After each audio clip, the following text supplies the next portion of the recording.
So I bought this used GT bicycle for $20. It's all steel, probably made in the early 2000s. And today we're going to try to fix it up using most of the original parts that we have that we see right on it today, because I don't want to invest too much money into this bike. And the reason I don't want to invest too much money into it is because it's actually on the low end of these GT bikes. Now, I didn't really know there was a low end per se on these bikes, but there is. And you can see right here it says 100% high tensile steel. So it's a low grade steel, has a lower grade drivetrain.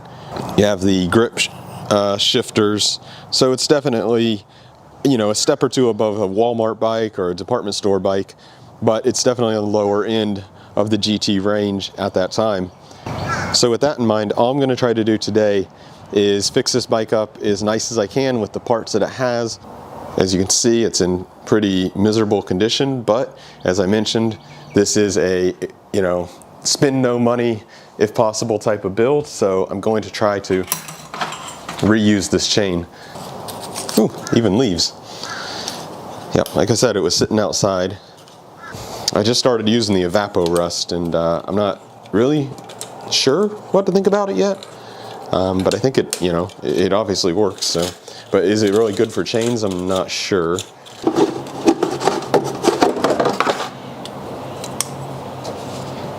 I want to get this as low as I can so I don't have to use as much of the Evapco rust. I like to get it completely flat if possible.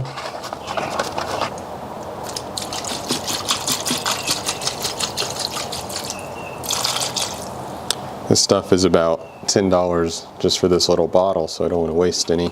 It does say on it you can use it multiple times. Well, we might as well go ahead and take the wheel off, because obviously the wheel tape is falling apart and coming out, so go ahead and take this wheel off and re-tape it with some electrical tape, because I don't have any wheel tape. I will pump it up and see if the inner tube actually holds air. The tires, I mean, they're definitely cheapo, but I think they're in fine condition. I don't even see any cracks.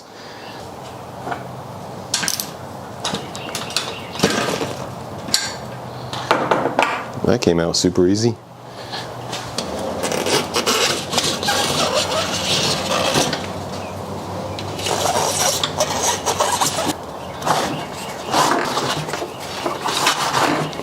So I added a little bit of air to the inner tube and it pretty much immediately went flat. There's a pretty sizable hole on the inside, which I suspect is due to the fact that the tire tape was missing or coming out, so it probably got poked from inside.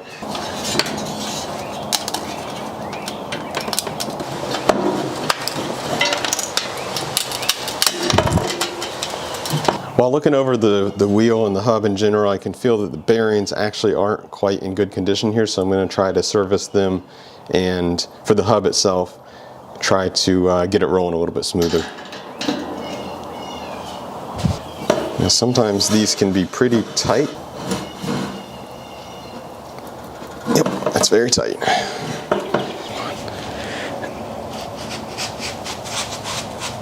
Oh man, that one is super tight.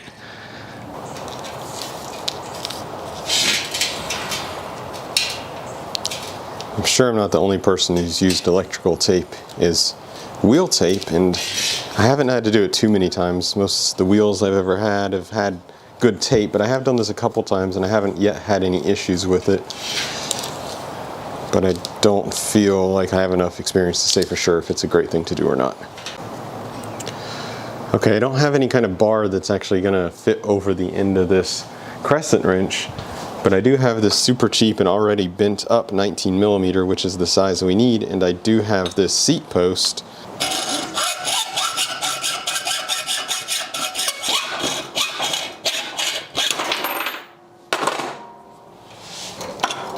This will go onto here, and here we go. Let's try.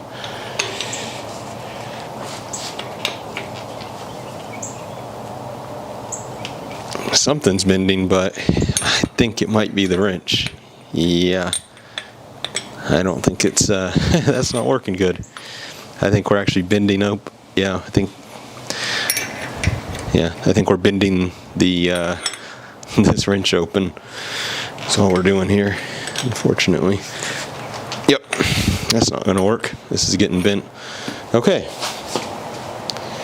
now we know it doesn't work, and we ruined a perfectly crappy wrench anyway. Okay, I did it off camera, so I'm gonna recreate the scene here so you can see what I did. But basically, I rolled the tire up to the wall to kind of lock it down. That way you can really push all my force down on it like that, right? And so I did, and I was pushing real hard, still wasn't budging. So then I had the idea to reach my foot over like that. I started kind of getting all my weight on it and kind of bouncing, and then suddenly it just broke loose. So that was the trick. Let's go ahead and get it off the rest of the way. All right, here's the ball bearings, and luckily there's an even number, which means, you know, hopefully I didn't lose any. If I had like 17, there's 18 by the way. If I had like 17 of them or something, I'd be a little bit concerned. Give them, now they're looking pretty nice, right? It's apparently just a press fit, but it's press fit into aluminum with sheet metal. It's going to be risky, I think, to take off. So I'm just going to try to do this. You know, that if you get the grease in there right, it'll kind of work as a temporary glue. Not exactly glue, but it'll hold them in there. You know, it'll hold them in there. So I have to do 9 on each one. That's 1, each side rather. That's 2. All right, I got all 9 on that side, on this side rather, and this is the side that this part came out of, so I'm going to do it the same way. It's the threaded side. So I'm just going to drop that right through there. Okay. And when this meets it, it should lock them in. Okay, yeah, that's it. There we go. So this side is locked in. Keep pressure on it so they don't fall. I think we're good to go. I'm going to go ahead and plop those last 8 in there.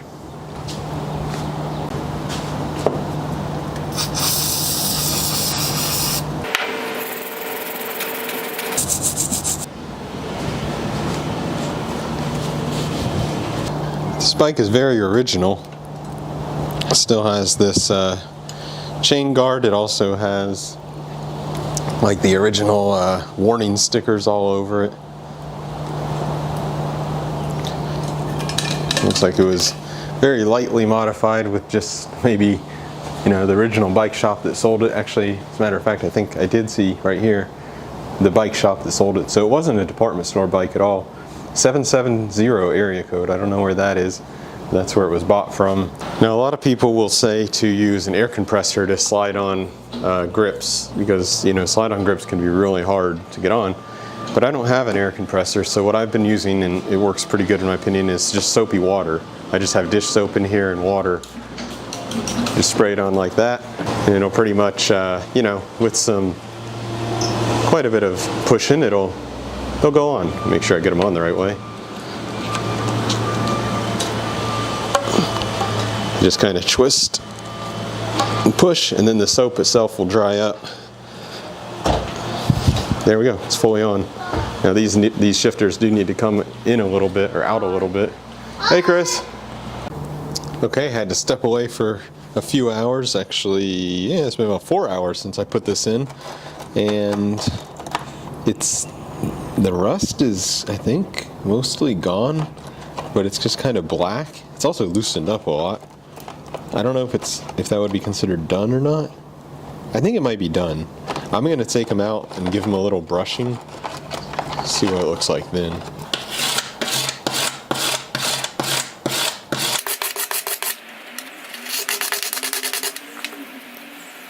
Okay, I'm pretty much done with the chain. It's not perfect, of course, but it's pretty darn good. It's all loose. It looks fairly clean. So I think that's going to do. I think the next thing I want to tackle is the handlebar. It has quite a bit of little spot surface rust, I would call. Let me show you what I mean by that. It's like freckled with this rust. It looks pretty bad.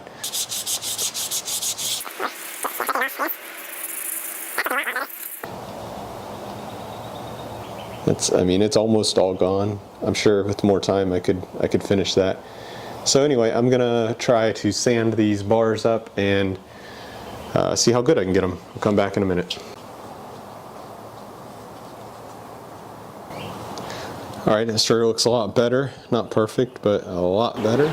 Okay, here we are back in the shop. It's the next morning, which allowed me to think about the project a little bit more rather than just building it out. And it's always interesting what you find or what you think about, you know, kind of overnight when you're sleeping or when you're kind of just having some time to think.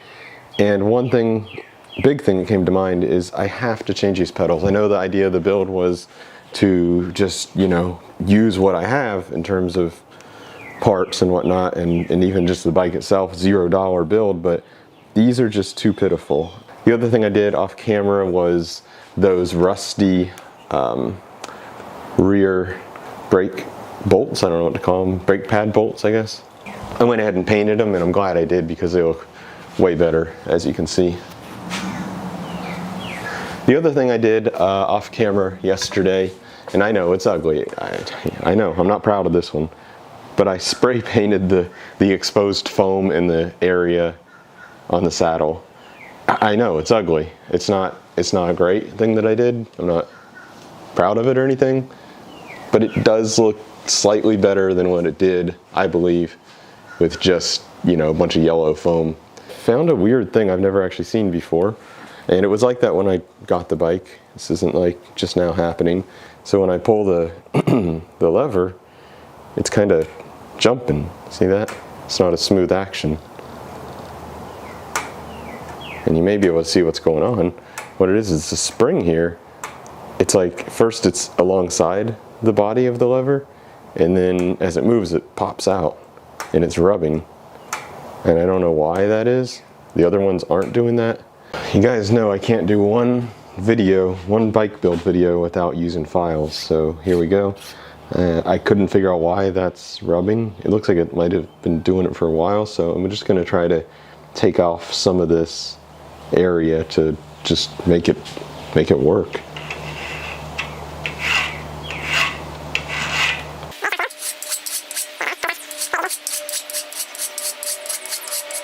Okay, that was almost too easy, and now it works perfectly. Perfectly smooth action. Very nice. All right, here's my new cable.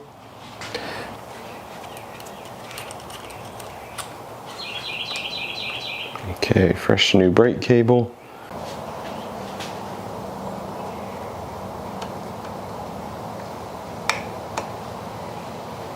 All right, I got them both pulling with about the same power.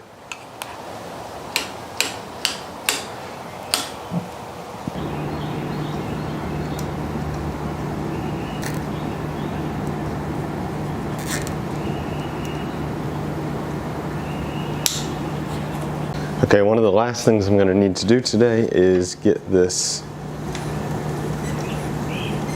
fixed. This rear wheel is pretty out of true.